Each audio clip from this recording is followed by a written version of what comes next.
Stand by to launch FanStream Sports. 3, 2, 1. Let's start. Hello, sports fans. Welcome to FanStream Sports. Nothing but pure sports. This is the JP Show. JP, it is so good to hear you back on the air. Stand by. Now, here's JP.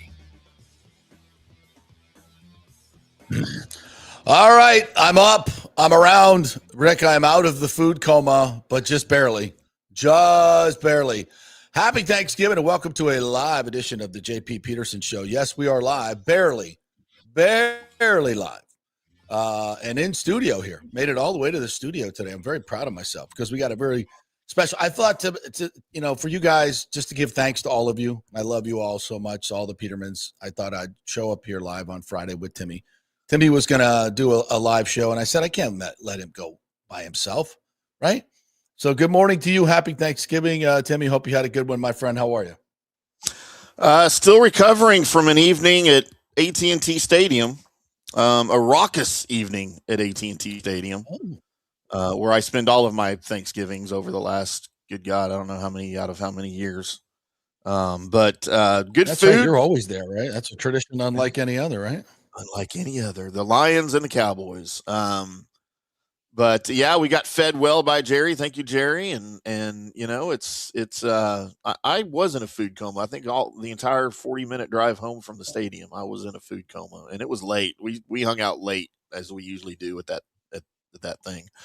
But we had reason to celebrate. So look out, Cowboys in the Super Bowl. The Cowboys are winning the Super Bowl the next 5 years. It's happening. How about them Cowboys? Beat the Eagles and the Chiefs. The two Super Bowls over the course of 4 days. Yeah. Who had that on their bingo card? Not me. Nobody.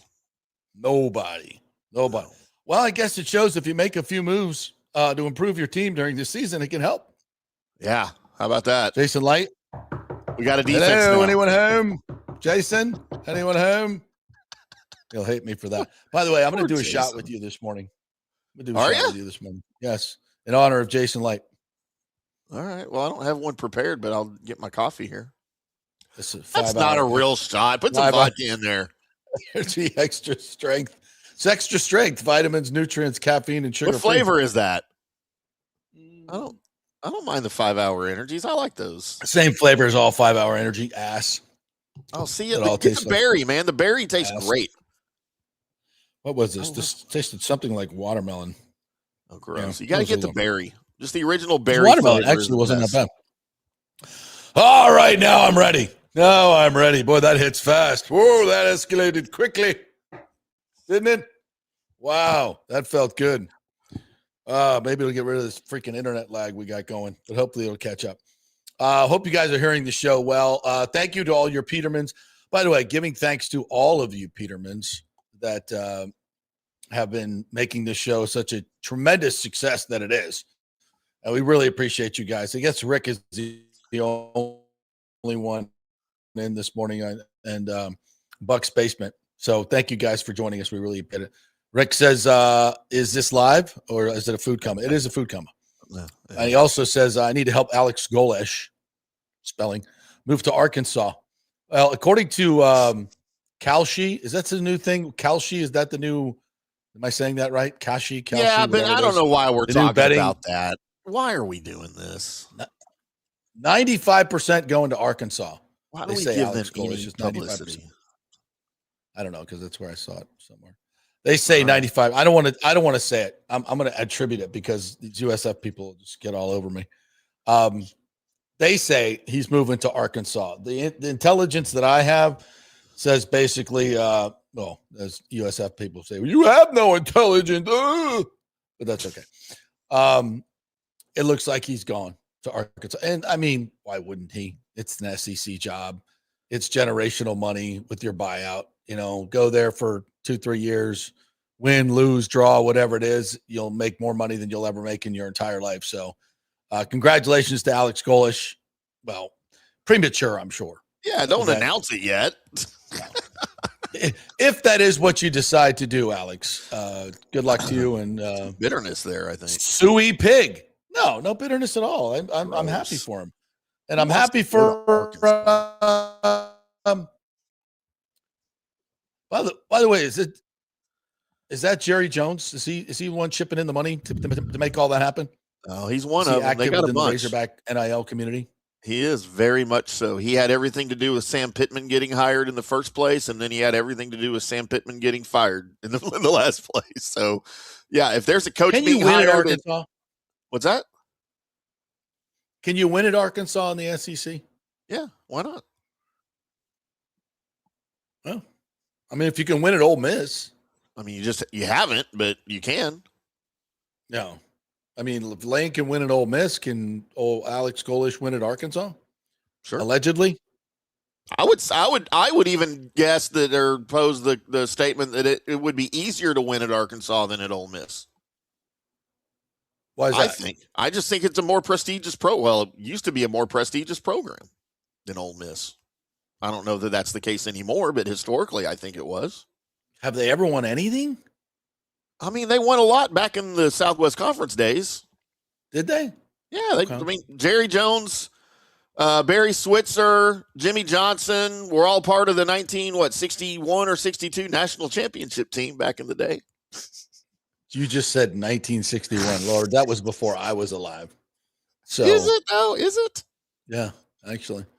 So that's a long time ago. I mean, look, we're about to talk Florida State and Texas A&M basketball here in a little bit. Right. The last time Texas A&M beat Florida State was 1956. So I was going to ask you if you were there. I figured you were in school then, right? That is very cruel. Very cruel. I'm getting the old man jokes now. Well, by the way, Ashley was very upset at you. I don't know what I do now. She said, where are you at the Thanksgiving table of the Fan Stream Sports? Hey, I did not make that. Don't look at me. Thing. That wasn't you? I didn't make that. Josh made that. That wasn't me.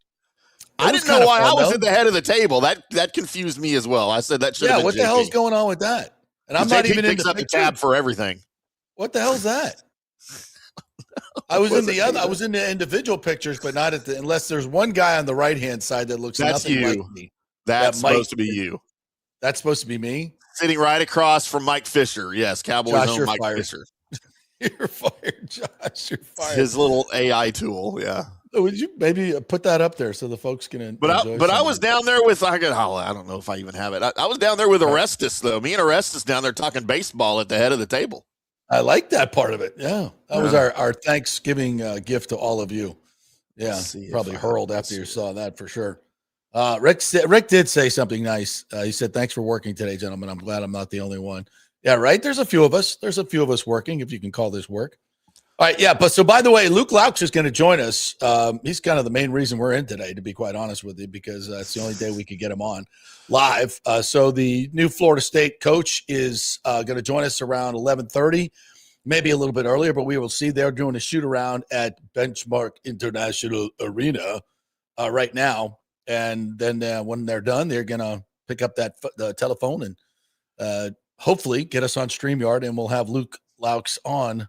The pride of the Clearwater Tornadoes, by the way, grew up right here, was a kind of a big deal here in Tampa Bay at Clearwater High School, and then went on to Florida State and became their. I did not know this. He is the leader in games played because he started as a point guard as a freshman at Florida State. I think he played a lot as a freshman. So 136 career games at FSU, then went on to play in Europe, NBA Developmental League, then coached and won 2 NBA championships with the Warriors as their developmental coach and assistant coach there, and then went on to the Sacramento Kings, and then was hired by the new head basketball coach, which was a bit of an out-of-the-box hire, no question about it. Never been a college coach, never been a head coach in the NBA. But so far, so good. They're 5-1.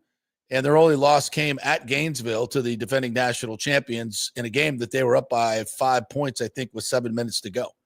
So they played some really good basketball. By the way, shout out to USF yesterday. They got a big win down at Atlantis, a little overtime win. They were trailing most of the game and then came back and won. Who's that? VCU they played? I believe it was. I believe so. So, yeah, Brian Hodgson off to a great start as well in his first year. That was a nice win for them. So they're playing really good basketball. I'm very interested to see how they're going to play through the American this year. That's going to be fun to watch. There's actually some college basketball. I've not been, I was a huge fan for most of my life. I fell away. And then the last couple of years, I've kind of come back to it. And, the great storylines with Luke, the Gators winning the national championship last year, USF getting a new coach looks very promising. So, yeah, there's reasons to pay attention to college basketball now. So I'm all in.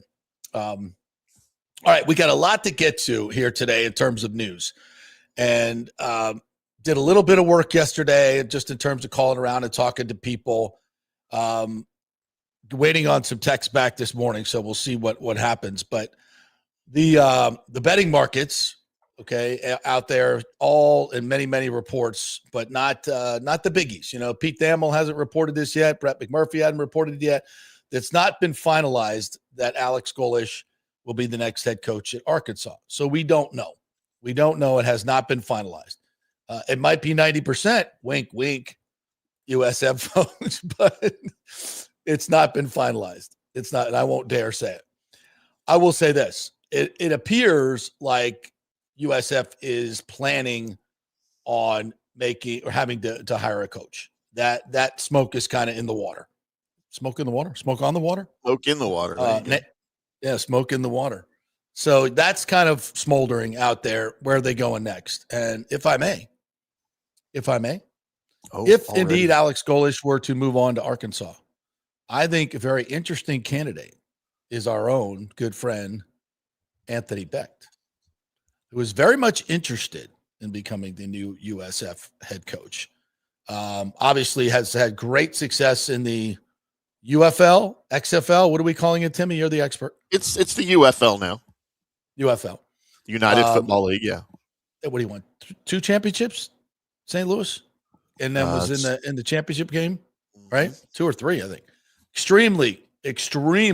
And if you think about it, that dynamic of the XFL, UFL, scouting players that aren't, anybody can tell you Micah Parsons is going to be a really good football player. Go try to put together a team of guys that aren't in college and aren't in the pros and successfully do it and consistently win games. Hey, JP, real quick. That's coaching. Quick. Yes. Real quick. We need to clarify. He has not won any championships in the UFL or the XFL. He's been in it twice. I thought he did. He hasn't won, huh?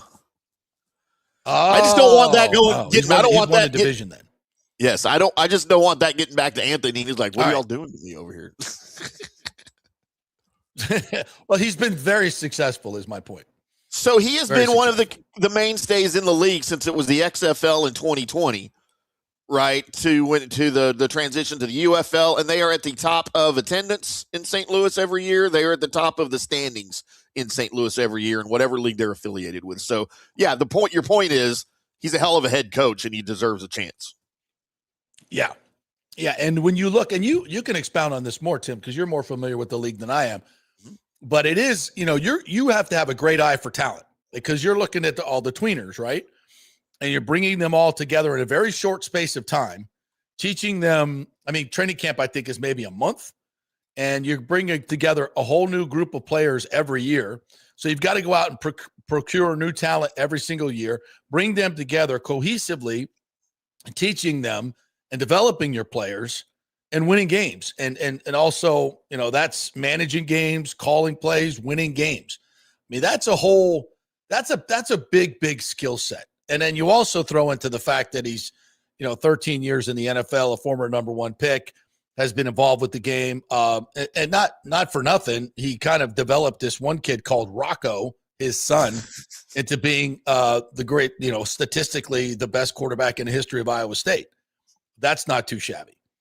So he's done a lot. And obviously lives here.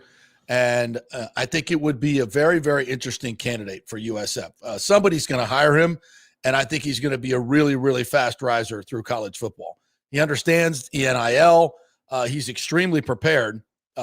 He sent me a whole Excel sheet of how his whole setup is going to be. Has his staff already in place, and it is a bunch of really, really, really good coaches who know how to teach and win.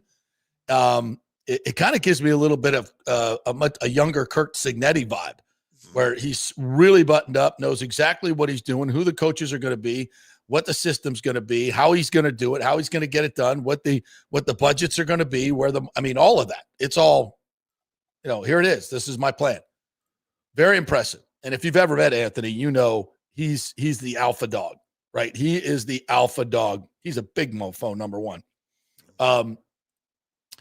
He kind of gives me Elko vibes, to be Elko's, Brett Key. Sure. Just a big dude who's been there and done it, commands respect, and knows his shit. I mean, just knows the game. And I think would relate very well to young players, obviously with his, and having been around, watching Matt Campbell tutor his son at Iowa State. I mean, he's been around it, knows it, coached it, all of it. And I think he would be a fantastic candidate. A bit out of the box. Obviously, you're looking for somebody who's been in college football, but is this college football the way we've known it? No. It's a rapidly changing environment that is going to demand a plethora of skills by a head coach that I just listed, and someone who's been doing it at a high level. And I think they're hard to find, number one, and I think Anthony's going to be really, really good. So that's just one. And you've got to find somebody who can handle, I mean, honestly, the pressure of following Golesh, right? Yeah. There's a little bit of that. Yeah, because I mean, he's had pretty good success there, and you're going to have to follow that, and that's a kind of a pressure laden situation there. Yeah. So it's going to be interesting, and this is if Alex goes, and just reading the tea leaves, it's an SEC job. He's done a great job here. You do not begrudge him for leaving. You do not, that's just, although I know a lot, and it's weird. It kind of feels like the entire fan base is either half the fan base is get the hell out of here. The other one is, I can't believe you're doing this to us. Come on. Yeah, they're already mad at me. So what the hell? It's just, this is the way this is big time college football. And this is the way, unfortunately, it was always going to go. If Alex had great success, somebody was going to come get him. And that's why you say thank you for elevating our program. You did a great job. You left it in a tremendous place. We can now pick it up and run with it and take it to the next level and get into a P4 conference, whatever that's going to look like in the coming years, and get into the game. The bottom line is USF has always been in the group of five or group of six, whatever the hell you want to call it now. And that's where they've been. Although when they were in the Big East, you were kind of there. There's some good programs in there, but that was still kind of a bit like a basketball conference. So there's been pockets of success, but you've got to get into that and take that next leap. And I think with Derek Brooks and Rob Higgins, and Rob put something out yesterday that I thought was really good. It's basically like, hey, yes, there's a lot of stuff out there, and Alex is been very transparent and told us that he's looking at other jobs. We don't know what it is, but if he does take that job, we're in great position and ready to move on. And that's leadership. Yeah, that's how about Rob leadership. addressing that? Yeah, like that. Yeah. That's a little ballsy, to be honest with you, in that business. Yeah, and I think if you're a fan of, you're like, well, thanks, because normally what happens? Everybody goes into a bunker in this. You don't hear anything from anybody, and I like the transparency. Yeah. Here's the actual tweet. I'll read it right now. Rob said, and this was yesterday, he said, since Saturday's game, Coach Golesh has been presented with outside opportunities that he has been transparent about with us. We are respectful and supportive of Coach and his family and their decision-making process. Great. We'll remain in constant communication, Bulls Nation. Rest assured, we are ultra prepared for every scenario that could unfold in the coming hours and days. Our commitment and investment has never been higher, and we're also laser focused on being great stewards of our resources. Most importantly, The future of USF football has never been more bright. Go Bulls. When have you ever seen a athletic director / CEO put out something like that? I don't know if I've ever seen that. It's unexpected, for sure. And I'm thankful. Transparency is a wonderful thing. And I'm shocked that more people in powerful positions don't get that. Because a lot of what they do is patronizing. They put out cryptic things and act like the fans are stupid. And it's not just in sports. It's pretty much across the board in politics. Like we don't know what's really going on.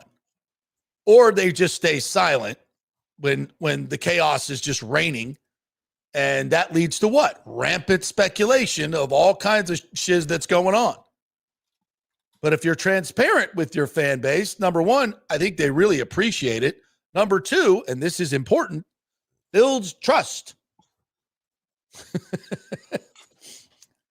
Builds trust. And that is extremely important in any relationship, where it be fan base and CEO, wife, husband, whatever, kids, dad, whatever. Transparency builds trust. So I appreciate that, Rob.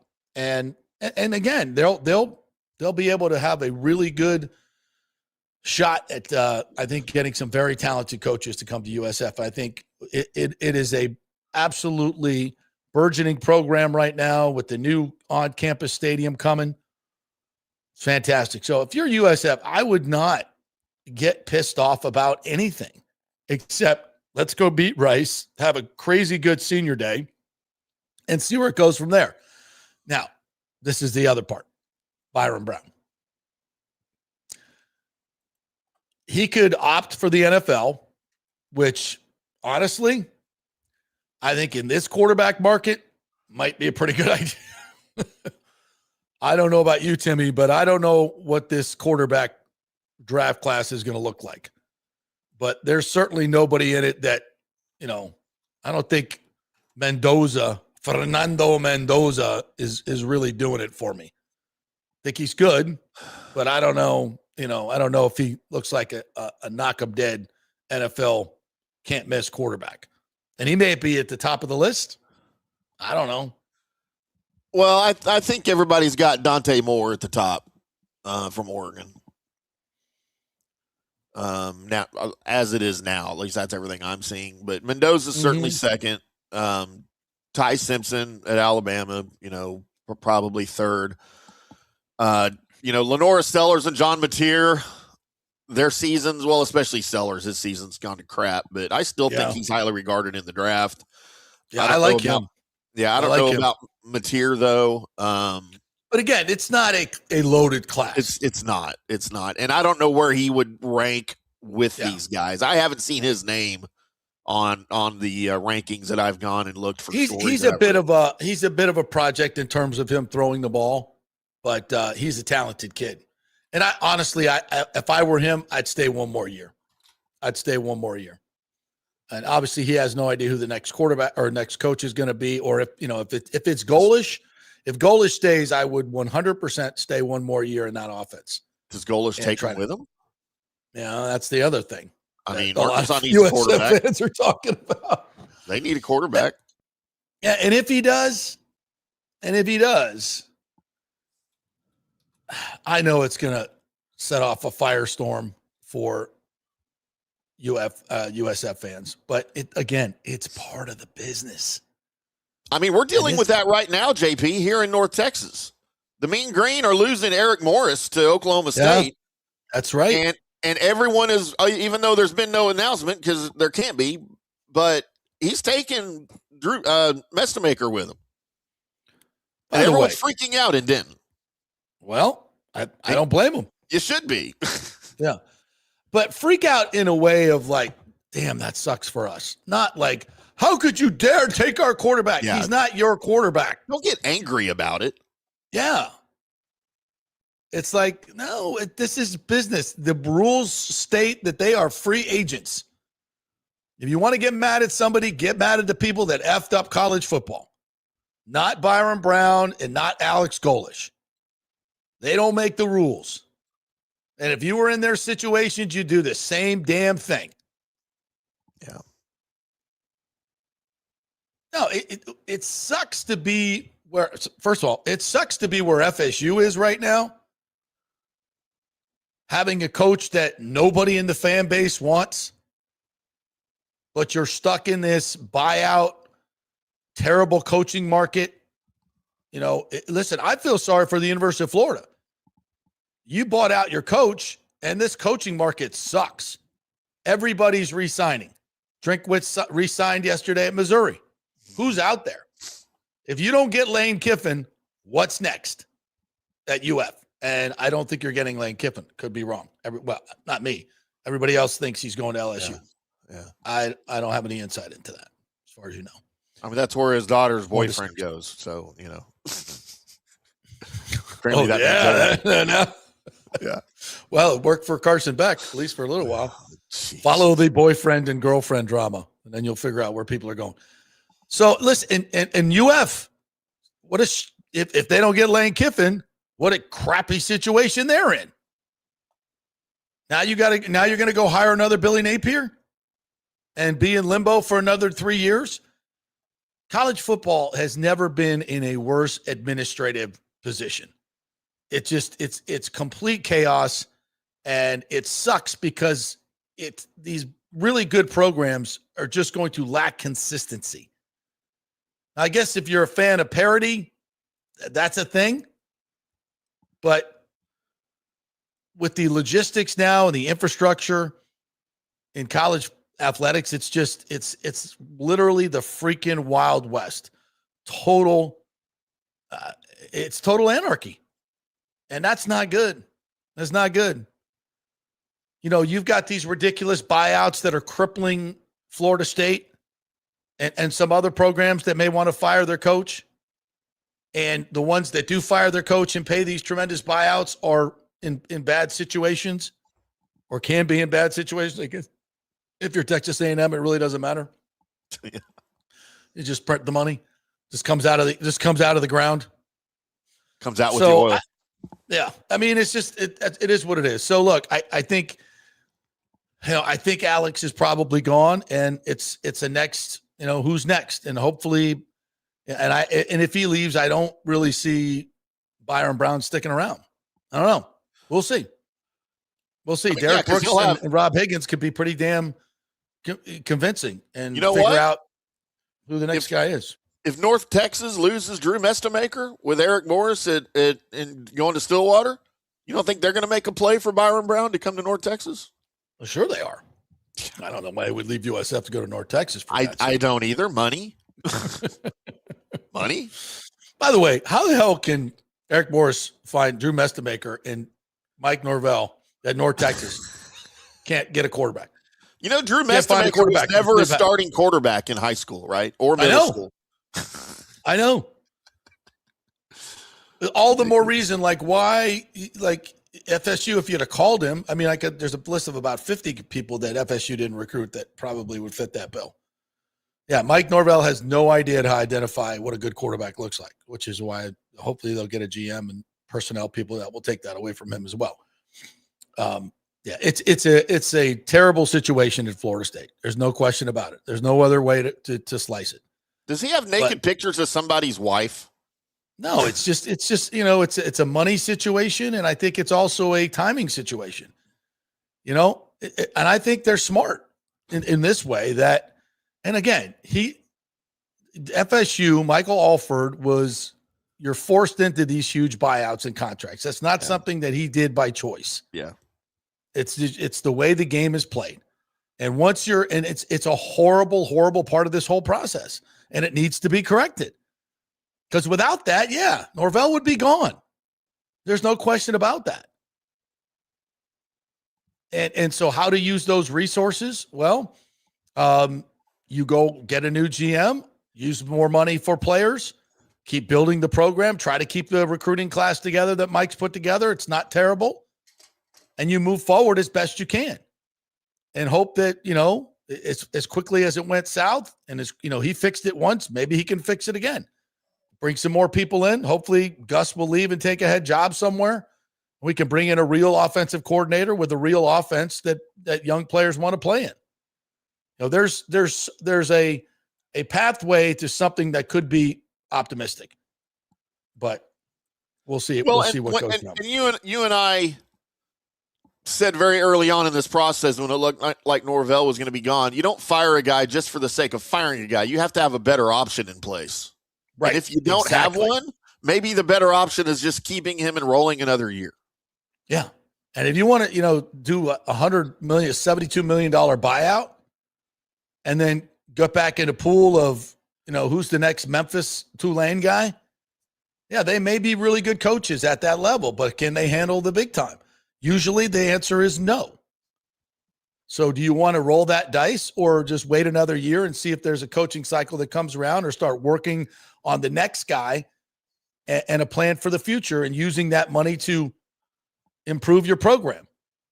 Yeah. The bottom line is this stuff doesn't change overnight, and going and hiring a new coach doesn't mean you're suddenly on the pathway back to respectability, especially if you hire the wrong guy. And you're going into a coaching market where all the good ones are taken. And you can't miss again. No, you cannot. You have to hit on the next one. No, you better damn well get it right. So, yeah, that is interesting. All right, let's get to some of these great. You guys are up and you want to break? And you're jumping in. All right, let's break, and then we'll come back on the other side. By the way, Josh Capo is going to join us as well. We recorded our weekly chat with him. Really good stuff in there, by the way, as always. So we'll play that for you in the next segment, and we'll do your comments as well. We are brought to you by the Jeeves Law Group, JEEVESLawGroup.com. They are local, they are trusted, and they get results. Give them a call or just go to the website, JeevesLawGroup.com. They'll give you a free case evaluation. They have offices in Tampa and St. Petersburg, actual real offices where people are, where you can go in and meet with people and lawyers. So check them out, JeevesLawGroup.com. And Genesis of Tampa, it's Black Friday. Black Friday, great time to go get a great deal at Genesis of Tampa. The Genesis line of vehicles is absolutely phenomenal. The best in class in terms of value, luxury, technology, comfort. It's all there, and the prices are really ridiculous for what you get. You got to see it for yourself, drive it for yourself. Go take a test drive at Genesis of Tampa. They got great lease deal specials going on right now, and a great company to work with, GenesisofTampa.com. They just delivered, 90 turkeys to Metropolitan Ministries this week to hand out to families. So always doing great things in the community, and a great place to get a new or gently used car. It's Genesis of Tampa. Back in 3 with your pithy, wonderfully intelligent, and brilliant comments. I cannot wait. Experience the art of driving at Genesis of Tampa, where luxury meets innovation and every detail is crafted for you. From the bold G70 to the refined GV80, Genesis delivers power, elegance, and technology years ahead of its time. Book service online, and our Genesis Experience Advisors will pick you up and drop off your vehicle. If available, you can enjoy a courtesy car while yours gets a complimentary interior vacuum plus a generous offer for your trade. Every new Genesis comes with the Miracle Advantage Plan, 10 years or 250,000 miles of powertrain warranty and 4 years of complimentary maintenance. Visit us at 801 East Bears Avenue or online at genesisoftampa.com. Genesis of Tampa, luxury redefined. Italiano Insurance would like to congratulate the Bucks on their 50th anniversary season. And you know what? We've been here for every season and then some, over 60 years in business. We've seen some smart coaches with great game plans, but if you don't have flood insurance or business insurance, that's a terrible game plan. That could ruin you financially. You don't want to take that L. So call 813-877-7799 and let their friendly agents quarterback your insurance and save you big money. Italiano also sponsors our FSU report every week, so go Noles. 813-877-7799 or go to italianoinsurance.com. Although it may seem tempting to go without health care insurance, the financial risk far outweighs the gain you may experience. For example, did you know if you simply broke your leg, it could cost you nearly $7,500?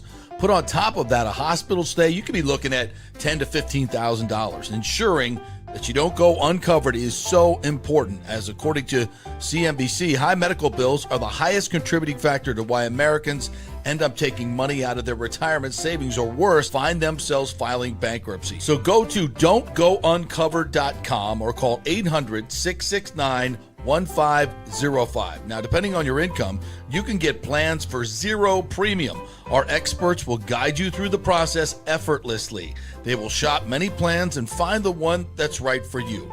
I called and I have full health coverage through Florida Blue for zero monthly premium. It's a free call. So why go uncovered? It's a huge risk.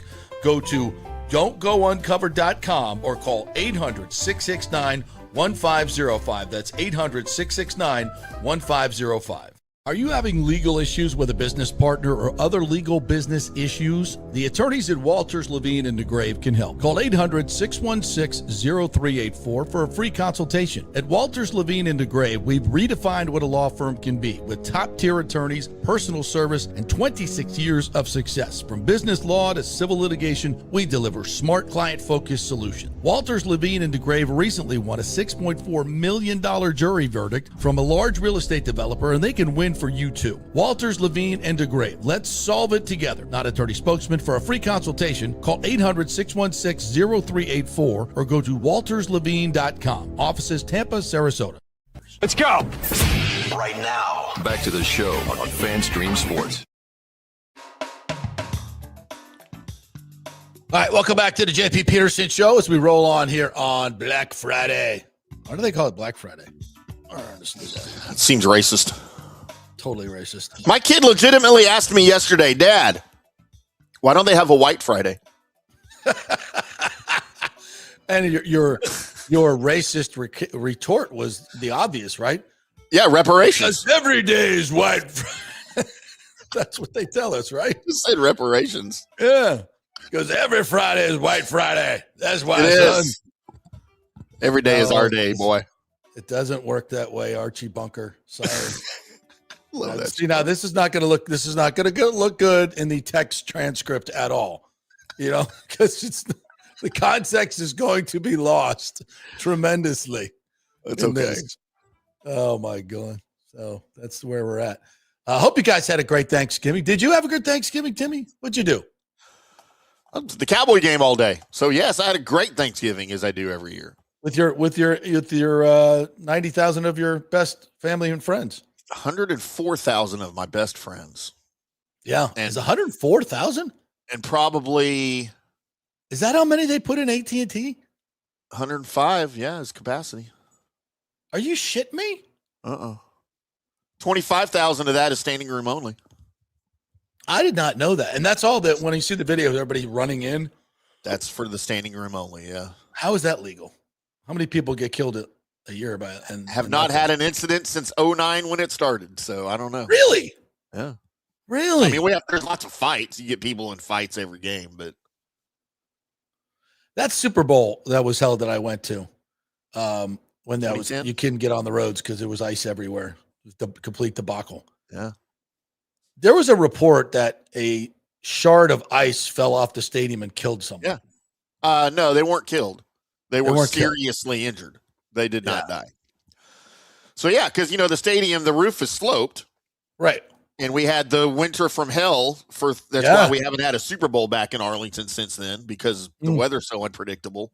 Yeah. And you have to spread media between Dallas and Fort Worth and a 30-mile stretch. There's just, now Arlington could support all of that by itself. Like, now that would not be an issue.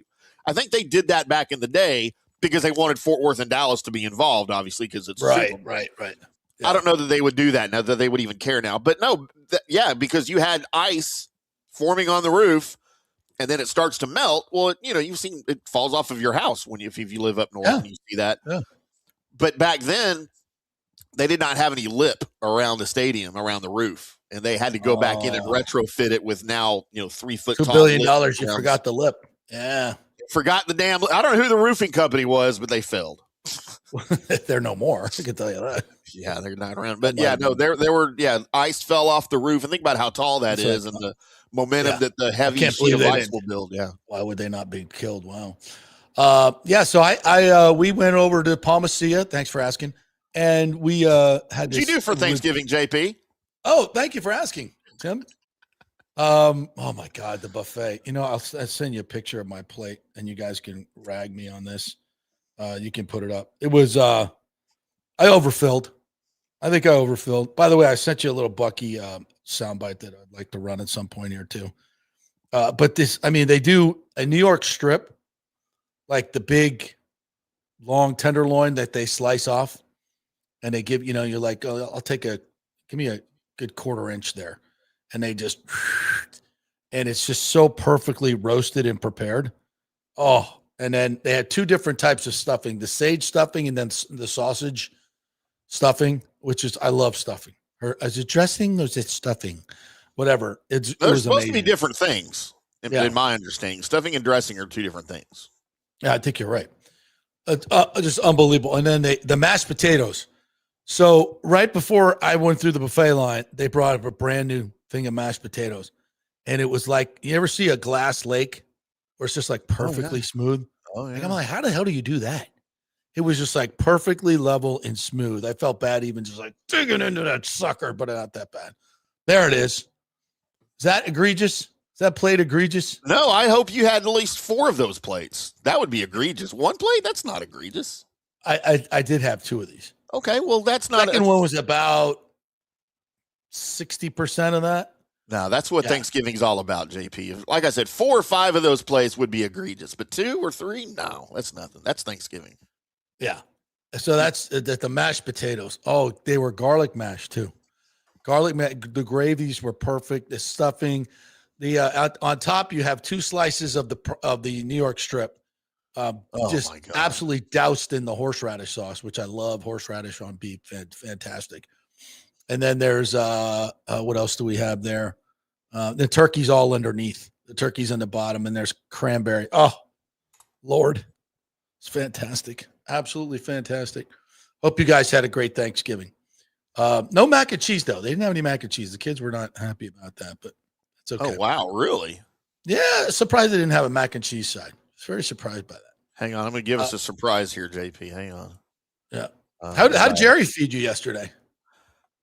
Oh, all of that and more. Yeah. Like, holy mother of God. It gets better every year, man. You didn't take any pictures? No. Come on, man. I like to take pictures in the press box. I love taking pictures of food, though. Food pictures. Oh, I know. It's fantastic. I don't like to have my phone out in the press box period. But here we can go, JP. I ISO'd. I got the ISO cam out. Okay. I did this for everybody. Let me see. Well, there you go. Nice. Yeah. That's awesome. Oh, I forgot about the corn souffle. Yeah, the corn souffle looks good right there. Oh my Lord, was that good? And you can tell it's pre-eating because there's nothing on the shirt to the right. Right. After that was or on the fingers. It's like, I think where the server said, "Can I get you a bib, sir?" I think we're too late for that. But thank you. Oh, it's great.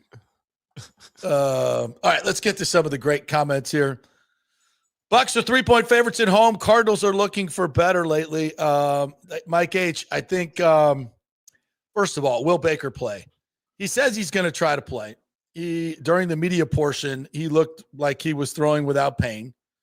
But throwing in the media portion and throwing with somebody's, coming down the barrel at you, and you got to rip a 25-yard outside comeback route. I don't know. And I'm just going based on what I saw in the game, and also knowing that Baker will play through pain or try to play through pain. And he's admitted that in his 22 season in Cleveland, 22 or 21 season, when he tried to play with this, he did his team a disservice. And we'll see. We'll see. I want him to play, and I hope he's healthy enough to play. But we'll have to wait and see to say, okay, was this a good decision? Because, again, this is not up to the player, or at least it shouldn't be. It has to be up to the coach. And the coach has to look through, and listen, this is information we don't have and we're not going to get. You have to watch every throw in practice and decide for yourself, is he truly healthy? And then you also have to say when he takes a hit, because he will take a hit behind this offensive line, he will take a lot of hits. He's going to take a lot of hits. And can he continue and play at a high level throughout the game? It's not a one-drive game.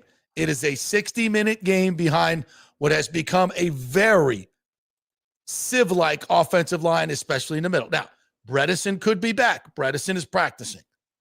But your right guard spot is still the huge abyss. It is a huge hole in this offensive line. Feeney is awful. He cannot hold up. And I'm be shocked if they continue to put him out there, because you got to have somebody better than that.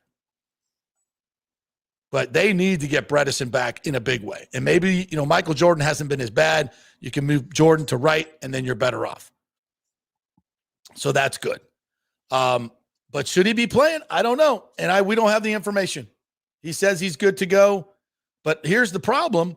You can't get two quarterbacks ready, especially when Teddy needs the work. So it's going to be in a week like this with Thanksgiving and everything. It's going to be hard to get Teddy ready to go. And he certainly wasn't ready to go last week, which is a problem, by the way.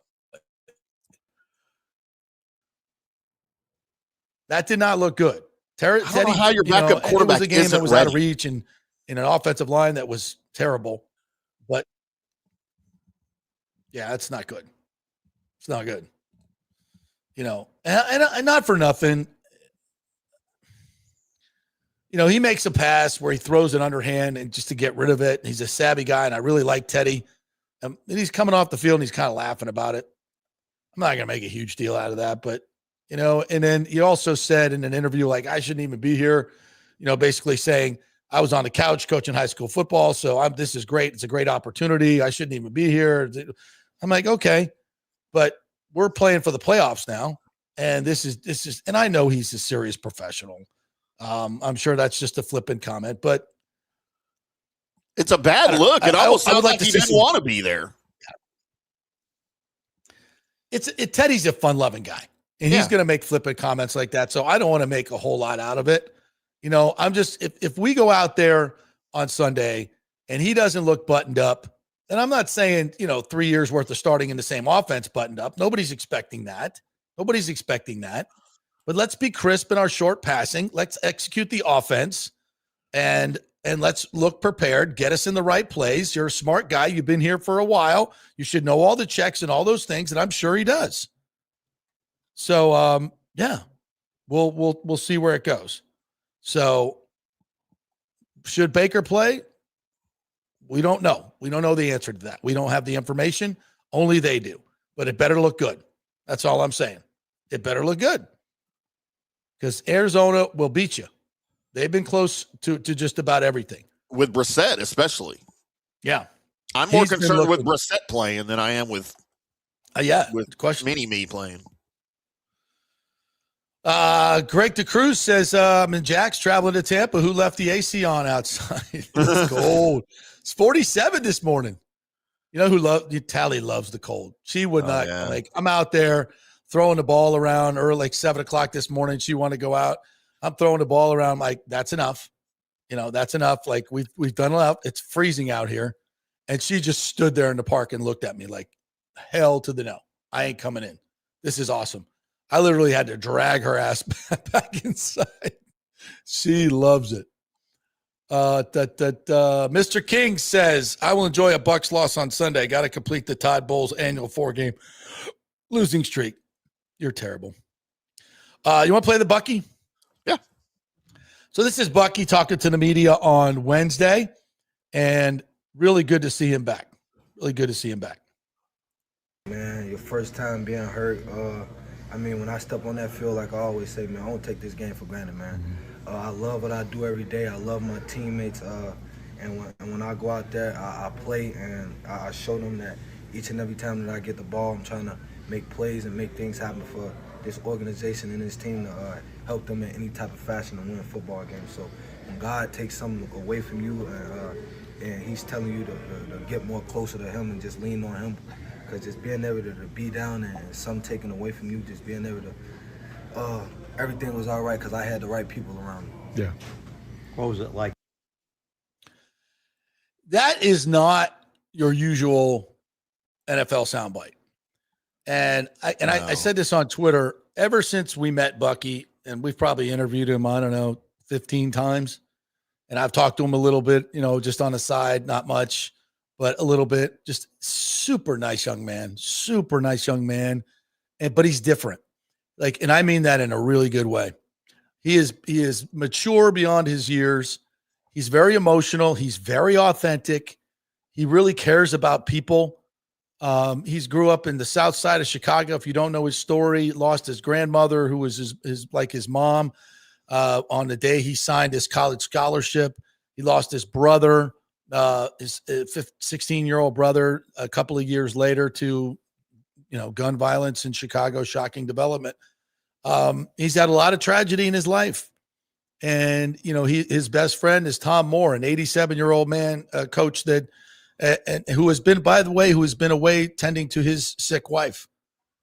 So a lot of his structure has been taken away from him in his life. And when football was taken away, it was hard for him. But I also feel like he is going to come back and play with a passion that we've never seen before. And I think it's one of the reasons he's such a good player. And I think if he can play this week, it is going to be something to behold. And the support that will be, I'm going to get choked up thinking about it. The outpouring of support for him from this fan base, I'm here for it. If they introduce the offense this week and he come, that's going to be an extended standing ovation. So he better come out last, and because we love that kid, man. He is so, and I say kid in a very, complimentary way. He's a very thoughtful young man. And I'm glad he's back, and I'm glad he's back in the fold and he can play. And the word is he's running around and he looks great. Hopefully he can take a shot on that shoulder and come back. I don't, because he sure as heck don't want him to get injured again. Not right now. Yeah. But yeah. It's, JP, who is the dude in that video in the background in the red Buccaneers hoodie? That is Jack. That is Jack, PR. That is PR guy Jack. Okay. I don't know his last name. He's like 6'7", really tall guy. That guy. Yeah.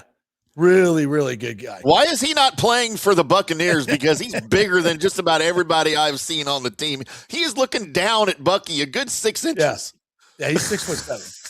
He's 6 foot. He's legit. God, dude. And he's like the nicest guy you'll ever meet in your life. Like you would think, you're ready for this, deep voiced, intimidating person to come out, but he is. Right. He'll come up to you. He's like one of those big Saint Bernards, right, that you meet on the side of the, that just comes up, jumps up on you.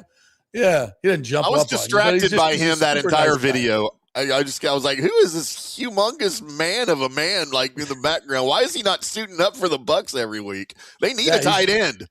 He's in PR. I know. I didn't even ask him if he played football. Probably did. Yeah. So, all right, a couple more here we'll get to, and then we'll have to take a break. I think Luke's going to join us at 11, by the way. He's going to jump in here early. Buck Space would say, honestly, at the point where I want to lose the division, what does winning this division get you? We get to keep a mediocre head coach. He gets to wave a meaningless division title, and we lose in a wild card. Normally I would just come down hard on Buck's Basement, but, he's not wrong. I don't want to be Debbie Downer or just, there's a lot of runway ahead. And I do see, Buck's Basement. I do see a pathway towards Bucky coming back, Bredesen coming back, all these guys coming back, Hassan Reddick. Mike. Our defense has been shit since he left. And you could say what you want about 1.5 sacks and all that stuff. You turn on the tape, he's playing good football. He's playing really good football. He sets the edge. Tackles for loss. He's bringing pressures. He's wreaking havoc. He played well. And since he's gone, y'all that were banging on him, guess what? Our defense has gotten worse, a lot worse. So I'm looking forward to him coming back and Cansey coming back. This is not the team that we are going to hopefully have. I shouldn't say going to. This is not the team we hope to have at the end of the season. And that's all that effing matters, Bucks Basement. if these guys can't come back and they can't perform when they come back because of lingering injuries or whatever, and we just go into we win the division with 9 or 10 wins and limp into it and win again. No, I'm with you. It's like, I don't think that's a celebration. I don't think we should do Rays hanging wild card banners things here when it happens, even though it's a division title. But it feels like players. Actually, players, our records wouldn't be good enough to get a wild card most years. But for players, that division title means something. It doesn't mean nothing to them.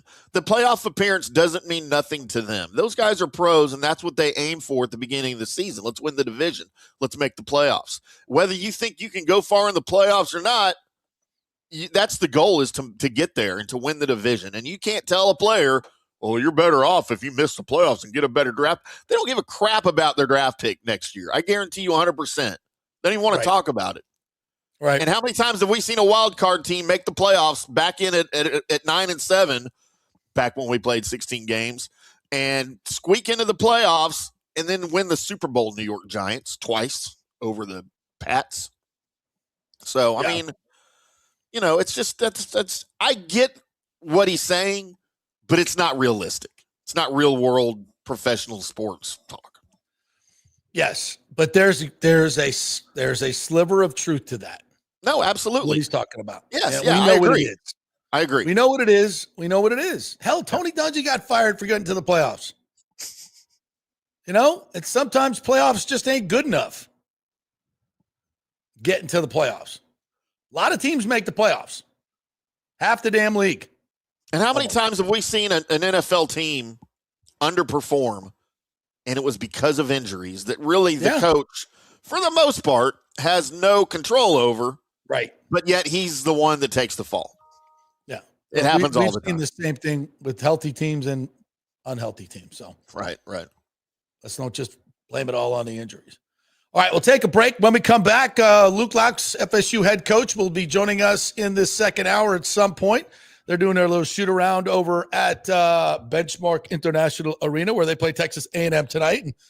And we have to have a bet, by the way, Timmy. Let's figure out what the bet is. Wait, why is Brian Bradley not live from Benchmark Arena at the shoot around? Wanted a live report from Brian Bradley. It's not that kind of shoot around. Oh, okay. They do not have ice skates on, as far as I know. That would be fun. That would be yeah. All right. And Josh Capo is going to join us as well. Lots more show to come your way. We are brought to you by the great folks at Italiano Insurance. It's a great time at the end of the year when you get ready to cut all those checks for your annual insurance, homeowners, whatever it is, to shop it around and maybe save some money, folks. It's not just what you make, it's what you save and what you keep. So give them a call over there. Give them all your insurance information and let them shop around everything. They'll probably come back with some savings and maybe give you some information. Not maybe, definitely give you some information on your insurance needs. Maybe you're underinsured. 40% of people are underinsured in their homeowners. About 50% of people are not getting the discounts that they're entitled to on their homeowners insurance. So you're probably in that group. So why not make the call? 813-877-7799. They do all the work. You save all the money. It's pretty clear stuff. It's a no-brainer. ItalianoInsurance.com. Back in 3, Luke Loucks is going to join us. Stay with us. It's the holiday season, so come visit the wonderland of jewelry at the Gold and Diamond Source with over 25 times the inventory and selection of the average jewelry store. Guys, get your shopping done early, and if you have no idea of the trends and styles that your lady wants, that's cool. The incredible staff, led by Julie and Steve Weintraub and family, will offer up some great ideas with no pressure. They offer everything for the first-time jewelry buyer to the most exquisite selection of museum-quality pieces. Enjoy a comfortable, relaxed atmosphere and experienced staff, geologists, jewelers, and designers for all your jewelry needs. From the luxurious jewelry boxes to their VIP customer care, there's many reasons to make sure it's a Gold and Diamond Source diamond. Keep it local this holiday season. Shop online anytime at goldendiamond.com or just come by their showroom at 3800 Overton Road and always online at goldendiamond.com. JP here for the Jeeves Law Group and my man Scott Jeeves. If you're going to hire an attorney, do you want some guy looking for a quick settlement and a quick buck, or do you want an attorney with some chops? Scott is a board-certified civil trial lawyer and a certified circuit court mediator. Been practicing in the Tampa Bay area for over 30 years. He is a peer-reviewed AV preeminent-rated civil trial lawyer. They just don't hand out those classifications. He's been the lead class action counsel on many complex consumer protection cases and has handled hundreds of serious personal injury cases. He's dedicated his career to protecting injured victims and is committed to vigorously representing you. We're local, we're trusted, and we get results. Personal injury and personal attention. Call for a free case evaluation. That's 888-9-JEEVES. That's 888-9-JEEVES. The Jeeves Law Group.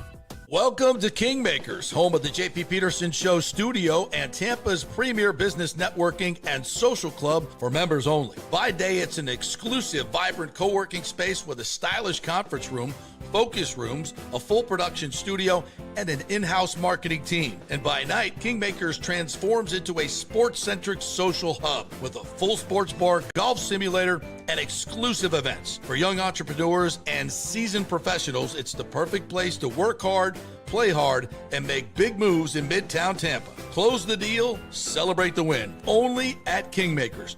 Become a member today at kingmakerstampa.com. Your business, your club. Are you looking for an honest AC and plumbing company? I mean, that's like trying to find a humble Saints fan, right? Well, try my friends at Third Generation AC and Plumbing Services. Been in business since 1995 here locally. And listen to what one of their customers said. Quote, the gentleman providing the service was exceptional, on time, knowledgeable, professional, and experienced. He was efficient, cleaned up behind himself, and did the work expeditiously. He not only repaired a sink, he repaired our toilet that was constantly running. We have used this company several times. They are awesome. Says it all, folks. Testimonials really say it all. Call 813-961-8024 for honest, fast service. 813-961-8024 or thirdgenerationplumbing.com. We also do AC.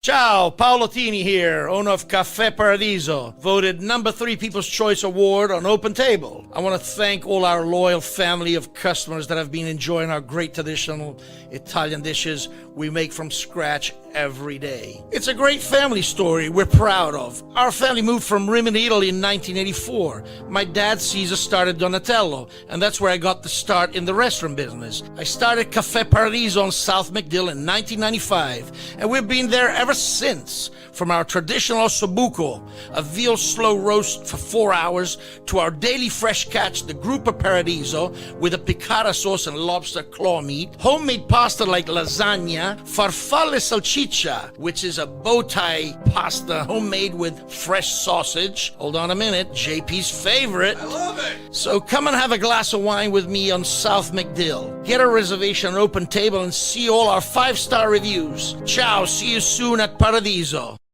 Let's go. Right now, back to the show on FanStream Sports.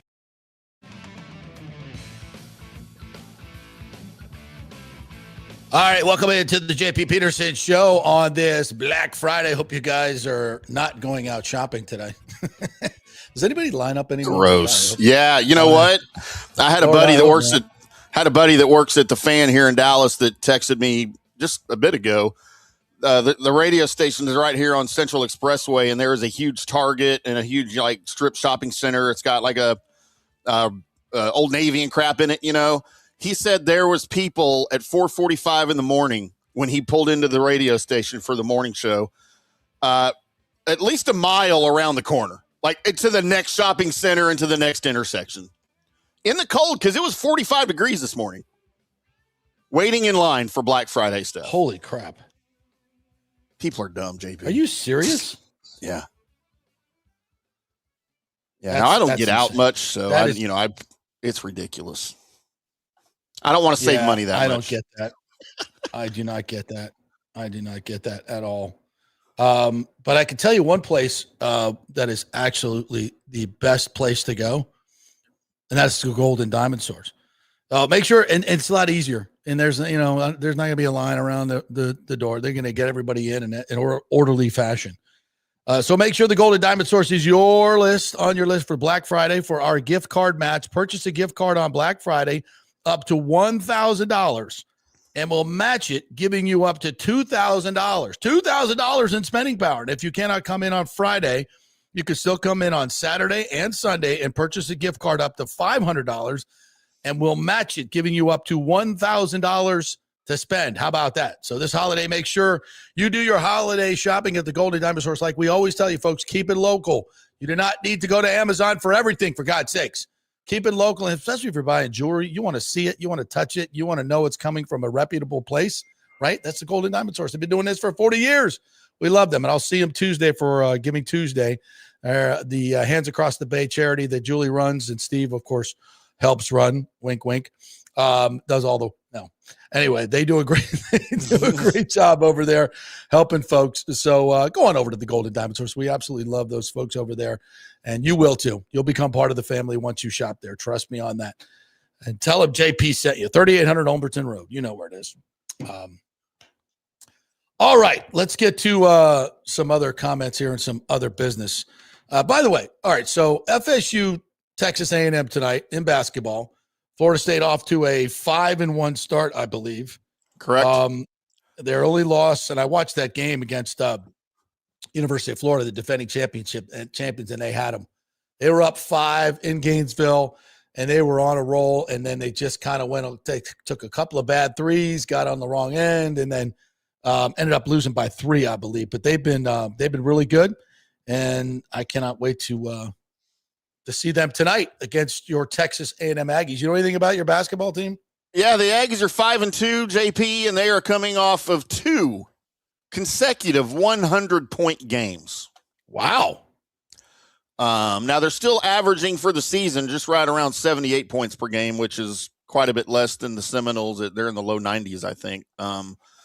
But A&M is red hot right now. Their defense is red hot. This is going to be a great matchup, man. And I wish this was in Dallas closer, because I would go to this game. If you guys like your college basketball, especially early season, like just stupendous matchups, go watch this game at Benchmark International Arena, yes. because this is going to be this could be one for the ages, man.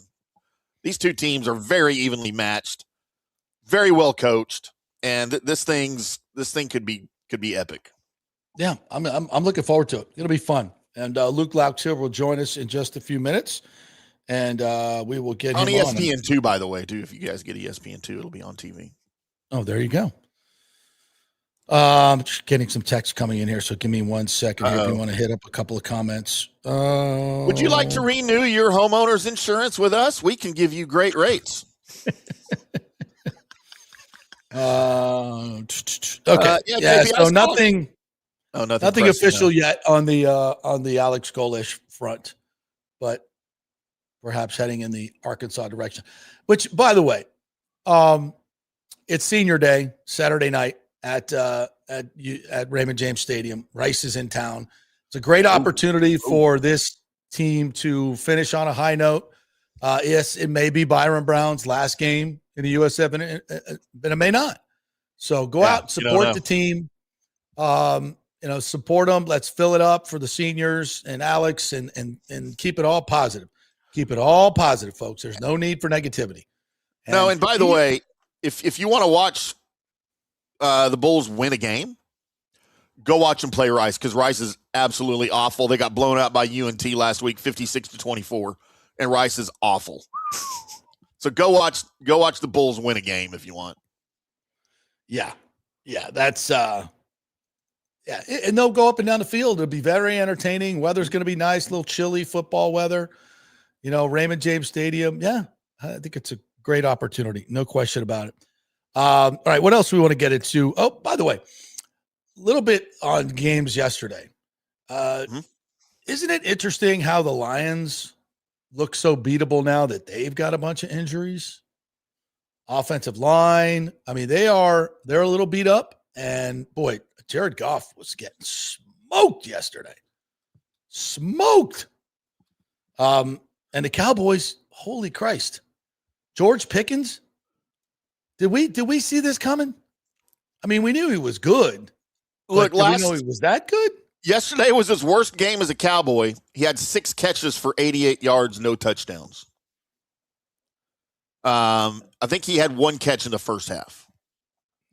But when you've got two receivers, and the Bucs know this very well, two number one potentially receivers in Godwin and Evans. Mm-hmm. When you've got CD on one side, and I've been down on him this year, and rightfully so, because he's got like 6 ridiculous drops. And then George Pickens, one of them is going to have a great game. Not maybe both of them at the same time, but one of them is going to have a great game. CD had a great game, I think 112 yards and a touchdown. You want to know how in sync these guys are, JP? I saw a split screen video of when CD scored his touchdown. It was on like a, mid-range pass into the corner of the end zone. Great catch, great play. So there is a split screen video of the play, but it's an ISO camera on George Pickens. He's turned away from the play after the touchdown, and he's doing his little touchdown dance. Yeah. CeeDee Lamb was doing the exact same touchdown dance, and they were fully 100% in sync. Like doing the dance, not even looking at each other on the same play, 50 yards apart. It was ridiculous. Wow. It was really funny to watch. But those two guys have really become like fast friends, man. That's good. That's good. They need that to re-sign him. What's Pickens going to get? Well, we're talking about the franchise tag, I believe, at the very least. And then you tag him and then you negotiate, right? Which is what you do nowadays. The tag's just a tick above $31 million. But I think you get never had a chance. 05 says, does Jerry know that Pickens and Parsons' agent is the same person? Going to be awkward this offseason. Yeah, no, we know that. Yeah, it is what it is. So Micah Parsons had a nice day yesterday. Or game Everybody's record. Saying that, but I didn't see it. What do you, dude? You need get off it, bro. Come on. I didn't even see him play. Are you sure he was in the game?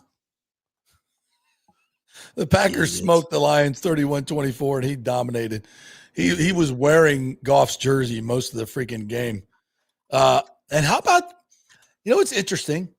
Ever since the students at UTEP came out with that very well done paper about how the Chiefs have gotten favorable calls during their run, all of a sudden the NFL is like, oh, we got to make sure we have some bad calls against the Chiefs. They have. It's like, isn't it kind of weird? Like, I swear to God, since that paper dropped, that's when everything changed.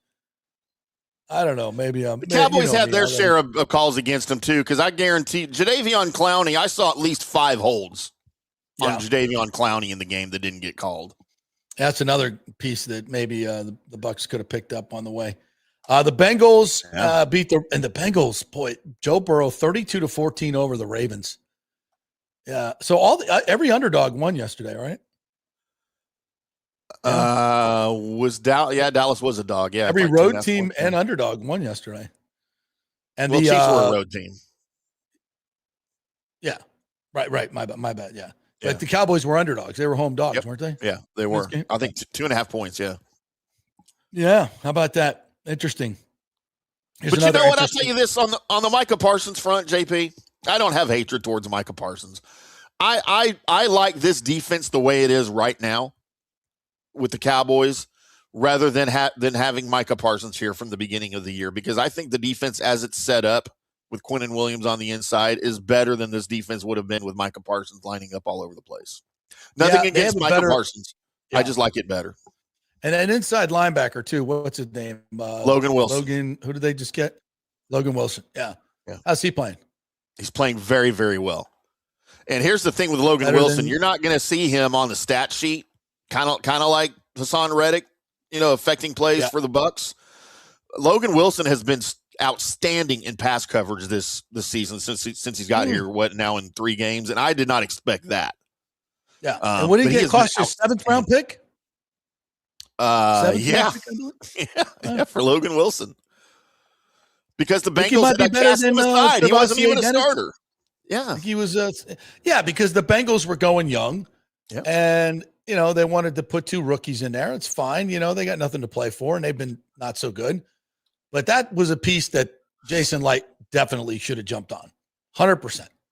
100%. That was the piece that we really needed in the middle of our defense. And it's not like we got somebody coming back there. We're stuck with Servassier Dennis and an aging Levante David. And for a 7th round pick, wow. Yeah, we kind of missed the boat on that deal.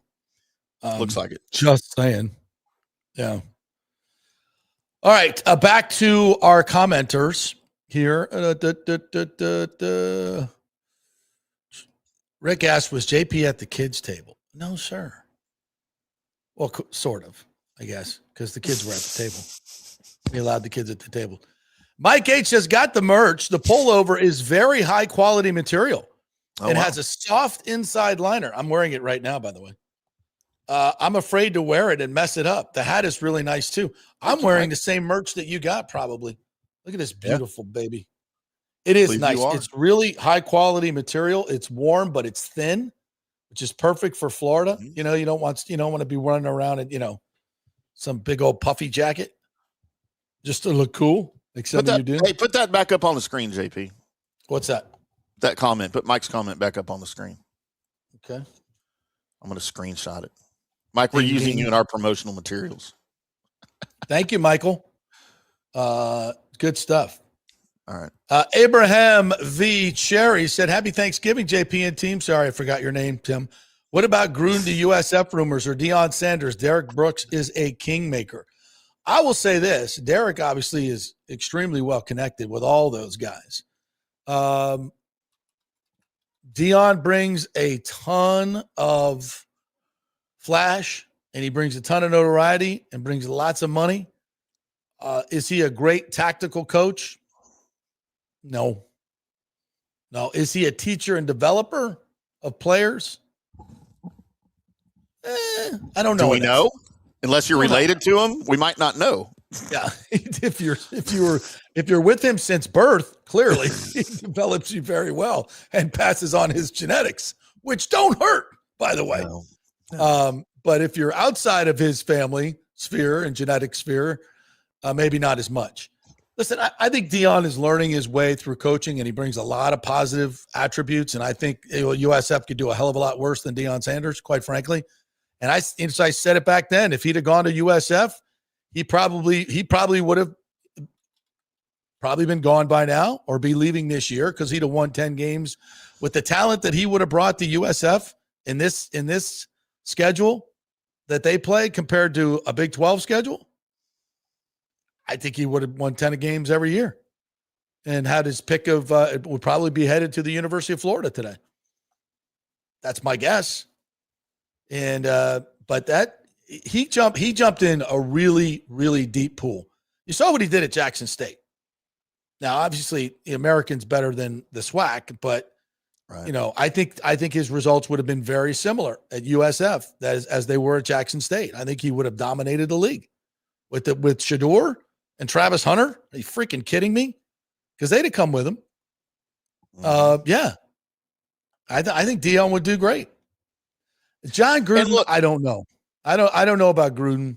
I think he never really wanted to work with young players, and obviously college is a whole different deal. He's got a lot of juice. There's no question about it. But when you hand over the keys to John, it's his deal. And same with Deion. You lose all control. And that's, some people see that as a good thing. Some people don't. And look, I think Rob and Derek could work with anybody and be a great influence on them. I think they could work in concert with both of those gentlemen really well, and it would bring a lot of juice to USF. Hell yeah. I don't know how successful. I think they would both be really successful in this conference. Now, if they move up, hey, cross that bridge when you get there, but they would certainly help you move up. Both of those names. And the juice that they would bring and the notoriety it would bring to school, hell yeah. Hell yeah. I think it would be great. I mean, if you want to look at development, Deion's got a 5-star quarterback on his roster in Julian Lewis.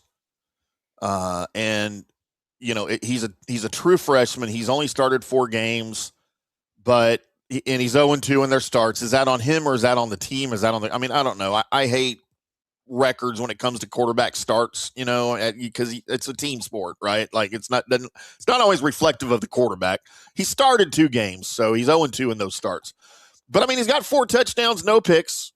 He seems to be progressing well.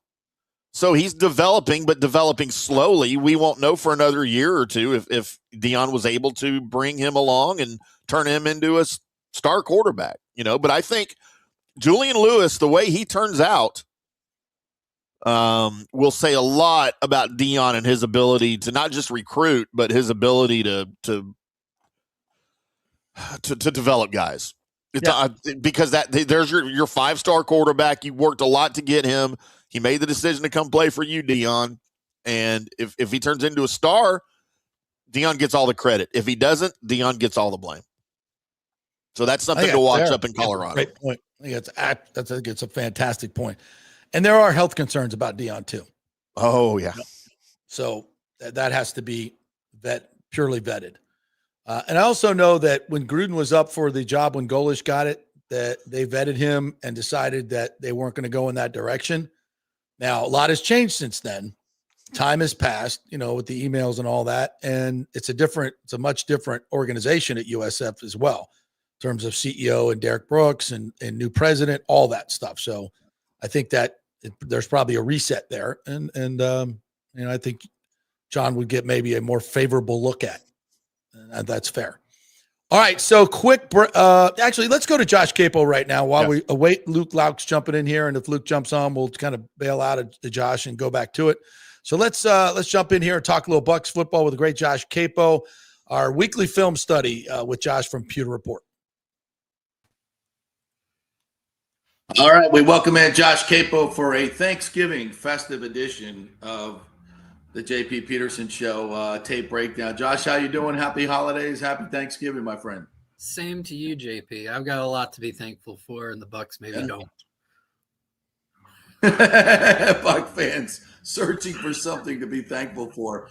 It's pretty bleak. We looked at the schedule early on, and we knew this would be a tough spot for them, but I didn't think they would look that bad against the Rams. That was non-competitive, both sides of the football. On so many levels. When Stafford starts 12 for 12 and there's not a competitive catch in the bunch, and offensively, Baker never had a chance from the get-go. The interior pressure was just ridiculous. When you looked at this all 22, what was your thought of this? What you saw? Yeah, I think I thought that this is the first time all year where I thought that they were just out-coached to begin with. And then there was nobody who really stepped up to make things right, which you have to have with some of your playmakers. There was some pressure, but that was to be expected from this Rams defensive line. I think that the deep shot to Emeka early on that Baker just barely missed. And it wasn't that his throw was late due to the read, because his first read there was supposed to be the sail route that didn't materialize, and then Emeka's deep over the top. That all made sense. It was the footwork that led to it. And he just took some extra steps, which allowed the defender to get back into the route and didn't quite lead Emeka enough. That's the play that they needed to make to say we can compete with these guys.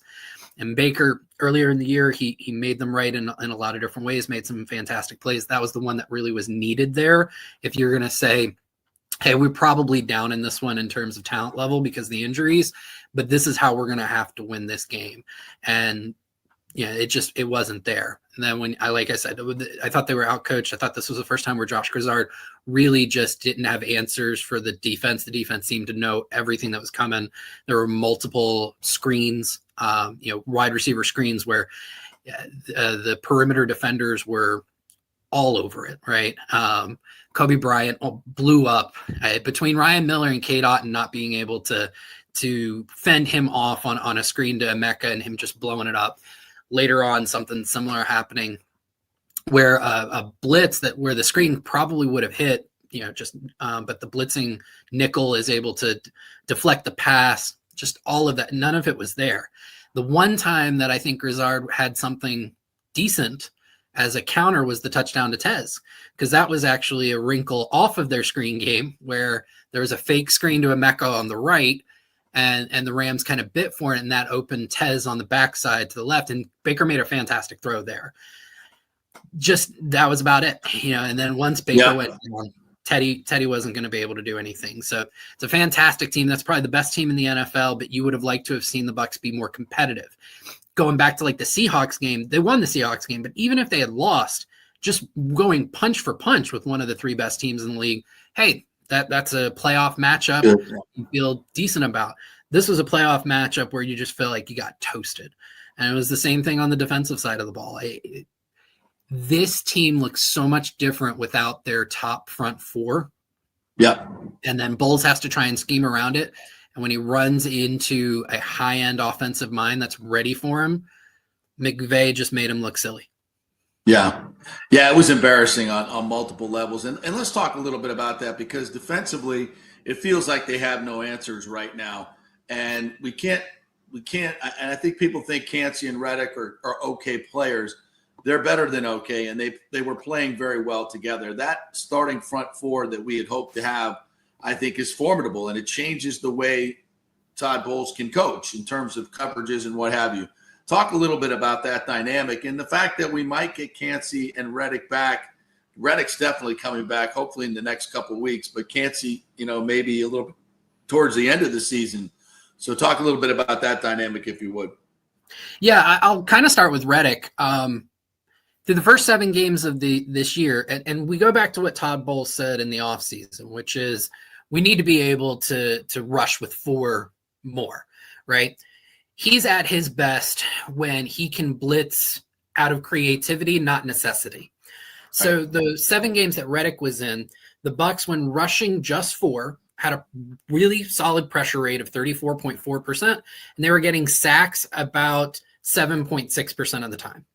Since Reddick's been gone, those 2 numbers have dropped to 26.9% and 5.8%. It just looks different. They're slower. They can't get to the quarterback, and you have to pressure quarterbacks in the NFL. You just have to. So what does Bowles do? He does what he always does.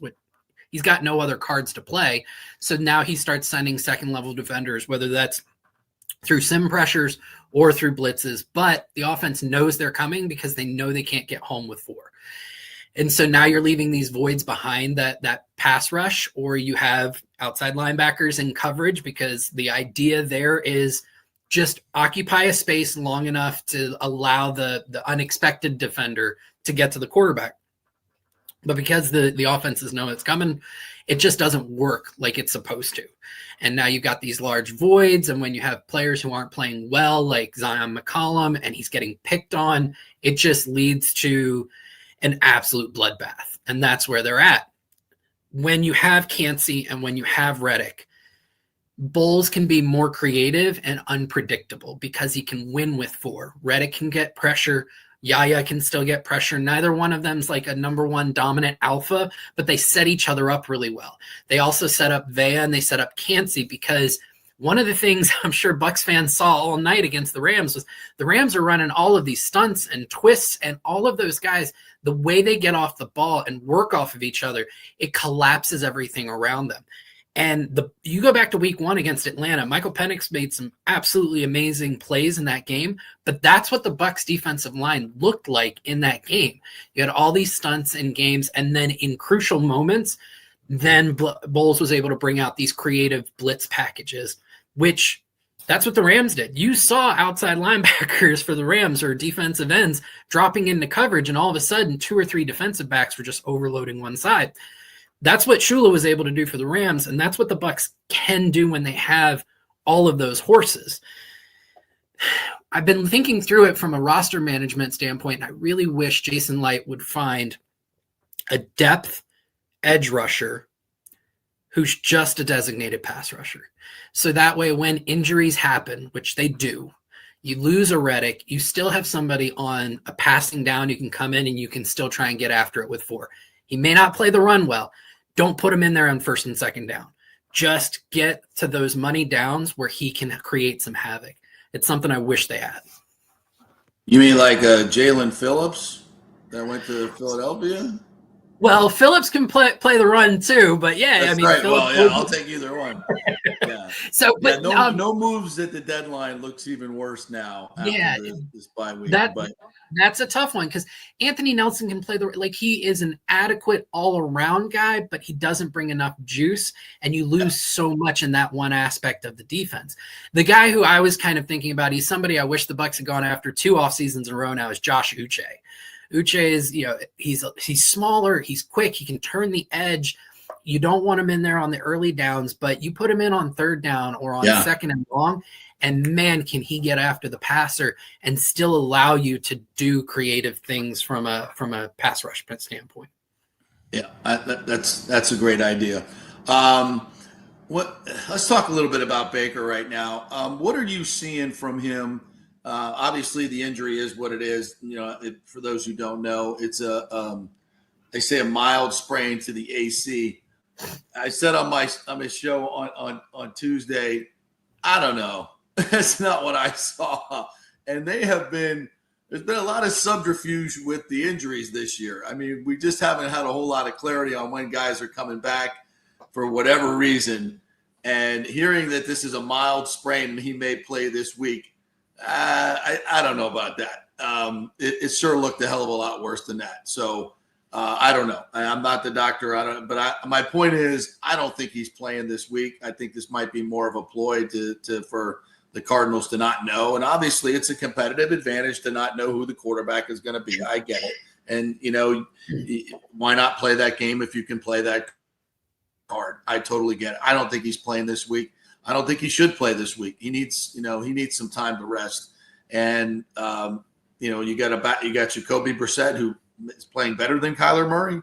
But you could have a couple of backups starting this. And what I saw from Teddy Bridgewater was not great. But hopefully it'll be different with a week of practice. So where do you think Baker's at in terms of how he's playing and how they manage the quarterback position this week? Well, the first thing is, I think this is the first time Baker Mayfield and mild have ever been put in the same sentence, because nothing with Baker is ever mild, right? I'm with you, regardless of. It's probably a pain management thing. The thing is, Baker can manage pain pretty well, but then what do you get, right? I have to go back and look at it, but I want to say it was a sprained AC joint that really threw him off his second to last year in Cleveland and what put that whole that was it out on him. Left shoulder, yeah. So, and that it had a dramatic effect on his ability to throw. I've broken it down. He tried to play through it, and it was terrible. He did. And he couldn't throw to the left. Like, he could not accurately throw to the left because he couldn't open up correctly. So I'm with you. I think everything right now, given that Carolina lost last night, everything with this team should be about getting healthy for the playoffs, because they still have that defined path to the playoffs. You have the 2 games against Carolina. You're already a game up on them, or half a game up, I think it is, in the standings. You have this very clear path, and everything about this team is, if they're healthy, they can run with anybody. Yep. Get healthy, right? Todd Bowles announced it yesterday. Mike Evans, he expects back in sometime in December, right? Cansey, he said, I expect him back. He didn't mention Reddick, but you would think with a sprained ankle that you're going to see him back. Don't sacrifice your quarterback when you're just getting all the pieces around him back and the pieces that you need on defense. So, the last few weeks, Baker hasn't elevated everyone around him, which is what he was doing the first few weeks. That's what got him the MVP case, right? He's now out of the MVP running because he just wasn't able to keep up that ability to elevate everyone around him. I also think there's some timing issues with all of his receivers. Cade Otton, of course, had the worst game of his life, which really set them behind.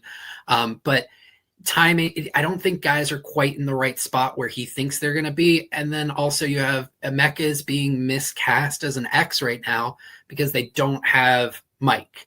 And Emeka's great, but he's not an X. You can see it when guys get physical with him on the line of scrimmage. It throws off his timing and his ability to get into the route. So you have all of this happening around him. The only thing that's going well for Baker right now is the run game is developing and starting to become a bigger weapon that they can use. So I would say let him sit. The Cardinals are a very feisty 3-8 team. You can't just overlook them, but you would hope that you can get past them. and really start to get into the NFC South schedule and a little bit of this easier schedule down the stretch, get healthy for the playoffs. Yeah, totally agree with that. All right, let's lastly, let's look at the Cardinals. And as you mentioned, 3-8, but they've been in almost every single game. And Jacoby Brissett is just, well, he may be the best Gator quarterback that they've ever had in the NFL. He's no Kyle Trask, but because he actually gets on the field. But he's just better than people think. In the Josh Johnson genre, those two, you just can't kill them. They're just gonna every year they just seem to pop up somewhere playing football.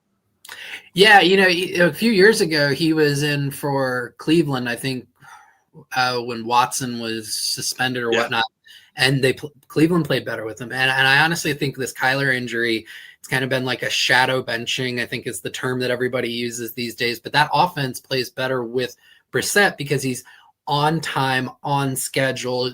His receivers know what to expect and can expect the ball, whereas Kyler is very much more of a improvisationalist, right? Yeah. And that offense works better when it's on time. He's getting the most out of Marvin Harrison Jr., and he has some weapons between Harrison and Trey McBride. McBride is going to be a problem for the Bucs over the middle. Big time. And that offensive line is solid, so they can put up points. Where the Bucs have to take advantage is the Cardinals, very similarly to Tampa Bay, have been decimated with injuries on the defensive side of the ball. And so Grizzard has to figure out how can we exploit this with our game plan and finding some of those opportunities to just hammer certain guys on the field who shouldn't be on the field. Basically, due to the Cardinals, and I hate to put it this way, but due to the Cardinals, what the Rams did to Zion McCollum. Find a couple of guys where it's just like, we're just going to keep spamming at you because you're just not good enough right now. And we're going to steal yards and we're going to steal points this way. And that's how they can get past Arizona. Yeah, keep it simple. Keep it simple, get those good matchups and keep going to them. Absolutely.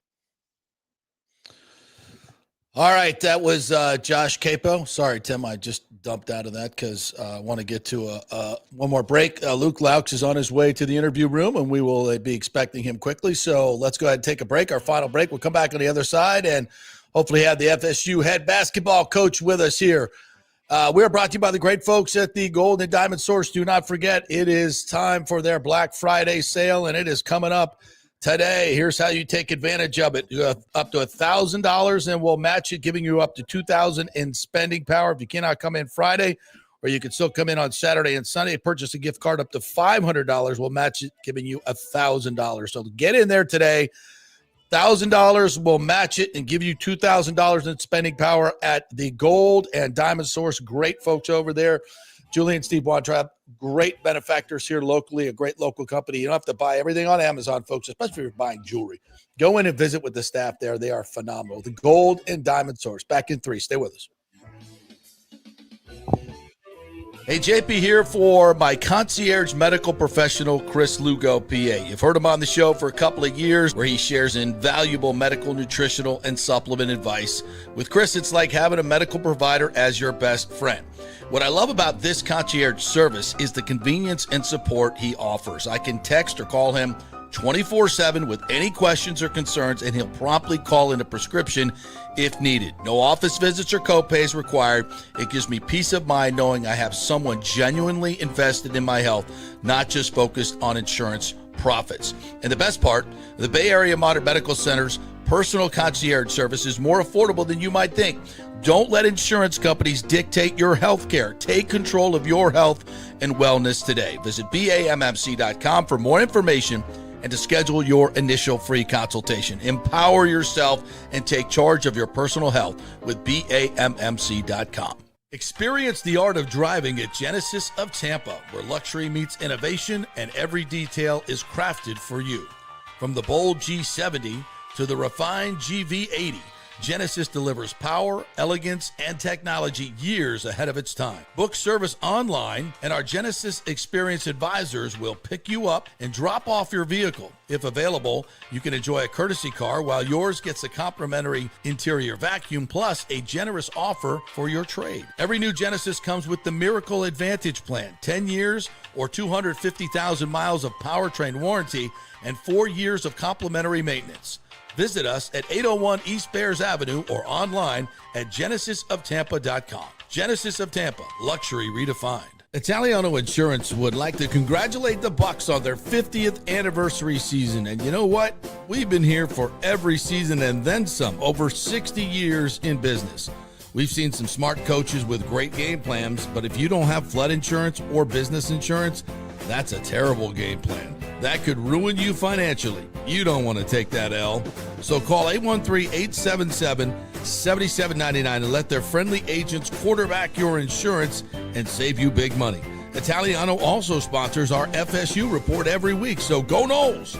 813-877-7799 or go to italianoinsurance.com. Although it may seem tempting to go without health care insurance, the financial risk far outweighs the gain you may experience. For example, did you know if you simply broke your leg, it could cost you nearly $7,500? Put on top of that a hospital stay, you could be looking at $10,000 to $15,000. Ensuring that you don't go uncovered is so important, as according to CNBC, high medical bills are the highest contributing factor to why Americans end up taking money out of their retirement savings, or worse, find themselves filing bankruptcy. So go to don'tgouncovered.com or call 800-669-1505. Now, depending on your income, you can get plans for zero premium. Our experts will guide you through the process effortlessly. They will shop many plans and find the one that's right for you. I called and I have full health coverage through Florida Blue for zero monthly premium. It's a free call. So why go uncovered? It's a huge risk. Go to don'tgouncovered.com or call 800-669-1505. That's 800-669-1505. Are you looking for an honest AC and plumbing company? I mean, that's like trying to find a humble Saints fan, right?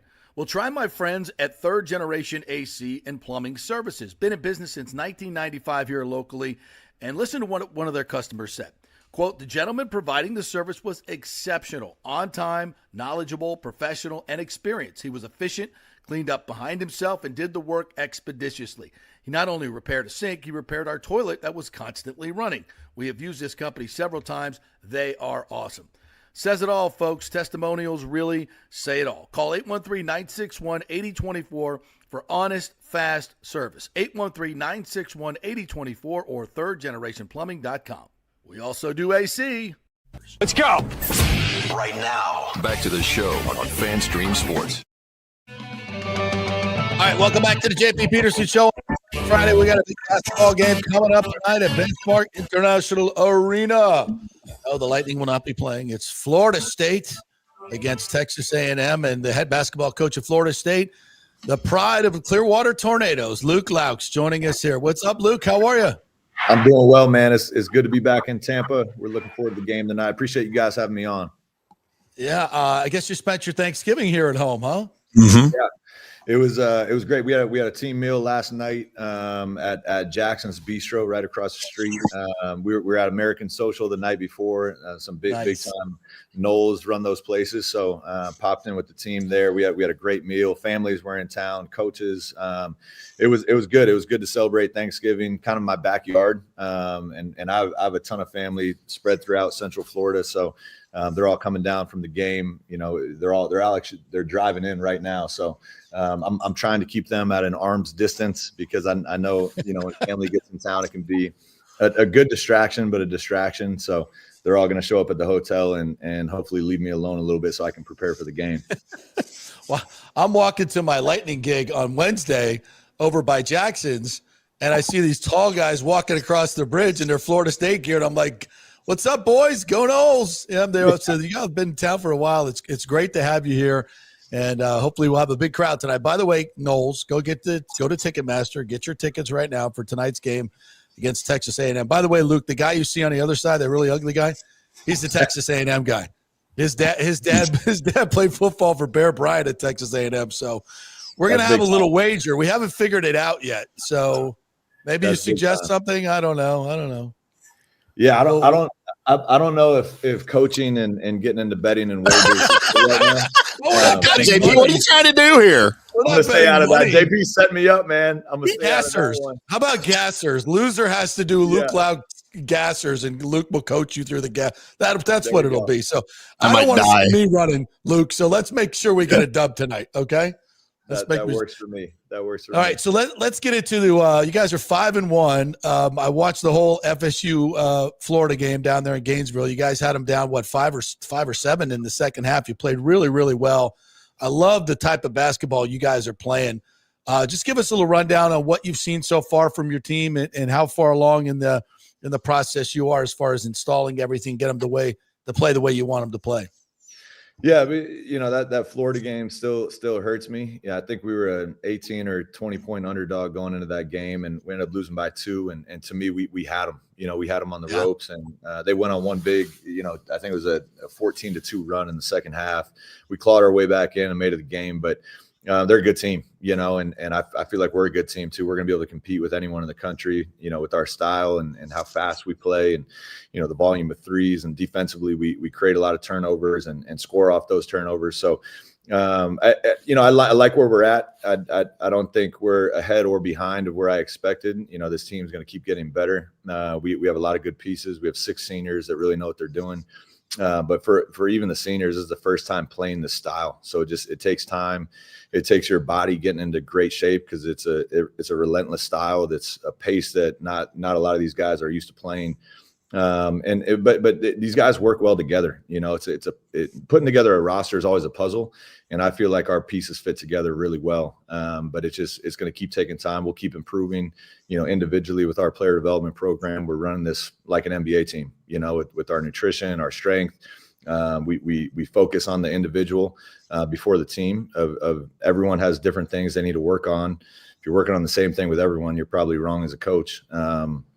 And then their deal with us is collectively they're going to give everything they got for the team and help me win a lot of games. And I think it's a great proposition for guys to come to Florida State to play in a program that's basically we're preparing you for professional sports, and in return we get to compete together and win a lot of games. Luke, that's a very interesting approach, and we're seeing it more and more in college basketball. I mean, even some of the things you just said, the individual before the team. And obviously it's a team concept, but that it kind of strikes me like that's what the kids want to hear these days, right? Kind of go into that a little bit more. Yeah, and I say the individual before the team in terms of their development, and it's always going to be a team first. That's one of our values is have a team first mentality. But the reality is, I'm a better coach if they're better players, and some coaches miss that. You need talent to win. If you're a jockey, you're only as good as your racehorse. And I need some horses that can fly around. And that comes from a lot of concentrated effort in terms of their player development programs. And if you need to work on your ball handling, if you need to work on your shooting, we're going to work at it every day. And that's before practice. That's before my time. Right.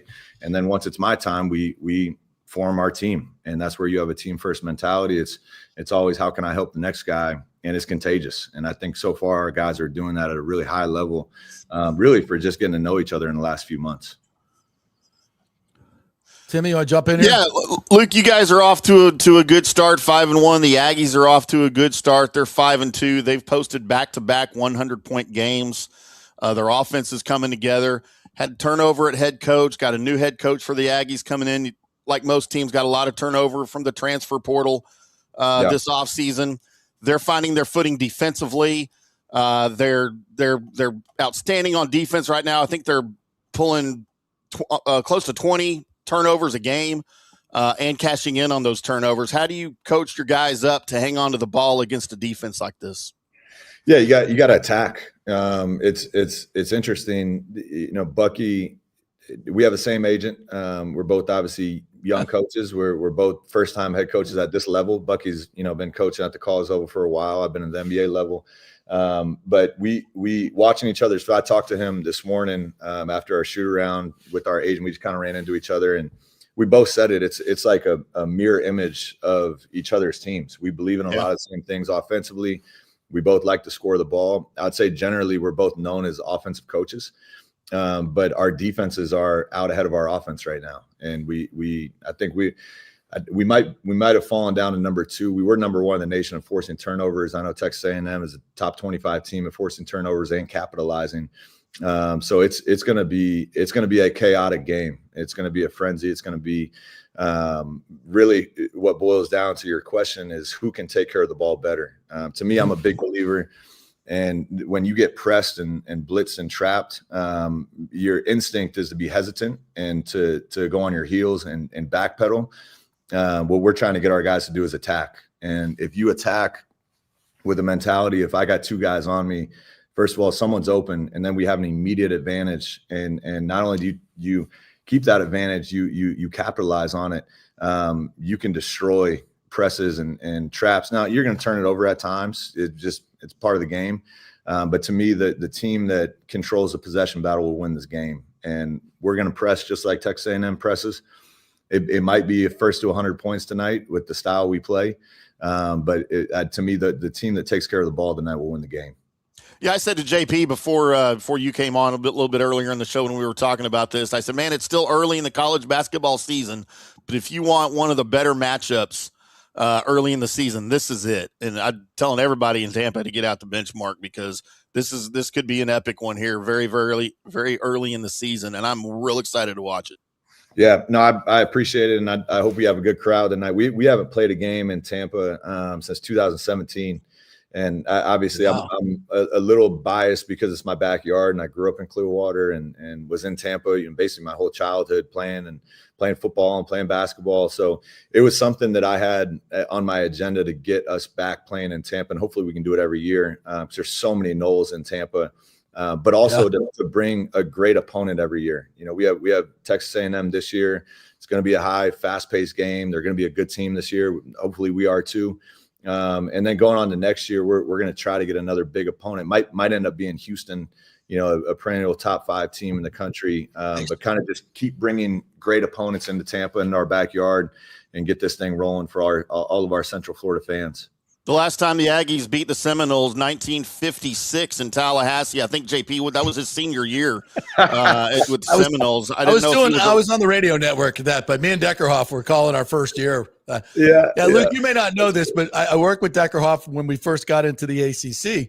When you were running around throwing passes at Clearwater, I didn't know you threw for 3,000 yards and 20 touchdowns as the quarterback at Clearwater. Yeah, I didn't know you were that good, Charlie Ward. I was okay. I was probably actually a little bit better at football. I loved football. I loved basketball, and I'm telling you, growing up in Florida playing football, it was so dang hot outside. I couldn't wait to get into the AC. And so, but I enjoy. I still miss football. I'm the biggest football fan, Bucks fan. Obviously, Florida State football. I watch every game, and I miss. I loved playing football growing up. Man, it was awesome. Yeah. And I mentioned Charlie, obviously, the dual sport athlete. And my Seminole roots go really, really deep. And I love the fact that we brought you back as the career leader in games when you played at Florida State and Link in baseball, who's doing a hell of a job. I love the bringing the Florida State family back together. I think that's a big part of their tradition of college sports, which is being eroded, in many ways these days. So I love that you are a true Seminole. And tell me a little bit about what that means to you. And I know you were enjoying some times with some Seminole folks here in Tampa and our boosters here. It is a big family, and I love that you're cultivating that. Yeah, it's a big part of why I took this job. It wasn't on my docket to come be a college coach. I was on a good path in the NBA. I'd enjoyed coaching at the pinnacle of basketball for some really good organizations. But once they called me and we started talking through it, as a family, and then obviously through the interview process. I care so much about this program, and I want Florida State basketball to get back to a point where we can compete with anyone in the country, and to be a part of that. I'm not the whole thing, but I got a piece of the pie, to bring back what I think and what I felt as a player, that this team can be competitive year in, year out against anyone in the country. And, it checks so many boxes career wise, but even more so, on an emotional level. My wife was a student athlete. She was a swimmer. we stayed connected with the not only the university but the community in Tallahassee. We have so many close friends, and wherever I worked, and even when I was playing professionally, I was always rocking Seminole gear. I was always watching the games. I remember playing professionally in Belgium. We stayed up till 4 a.m. to watch the 2013 national title game. And we were, they almost called the cops on us. We were going so crazy in our little condo in Belgium, but it means something to me, and you brought up Link, all these guys, like it means a little bit. We're going to do a good job because we care and we're competitive as coaches, but when you put something on that feels like family, you fight a little bit more and you care a little bit more, and you're willing to do a little bit more with less sometimes. Yeah.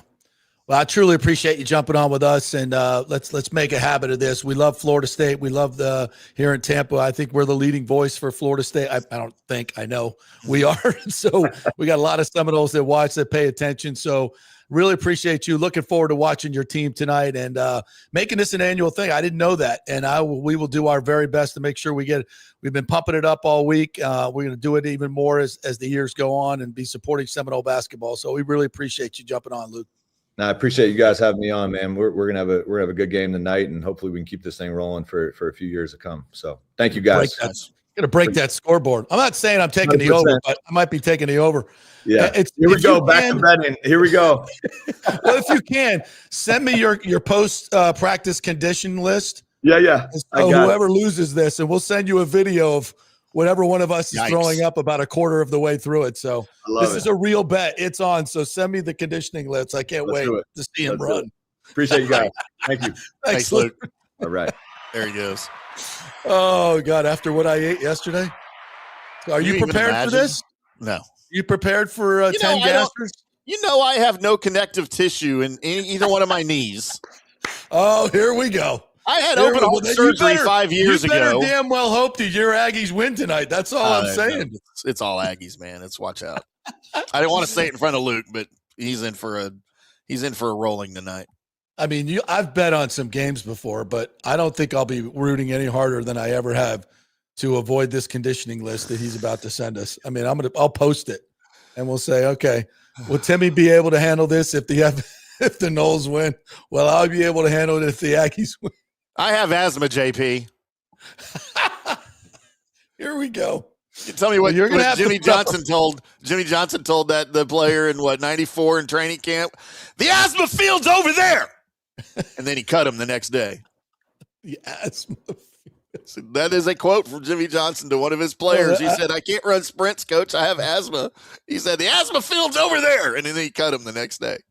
Well, you better put up a proxy then, because somebody's going to have to. If FSU wins, somebody's going to have to fulfill this. I'll do it. I just might be walking my sprints. I'll be power walking. That's an Olympic sport. Better. That'll be even better.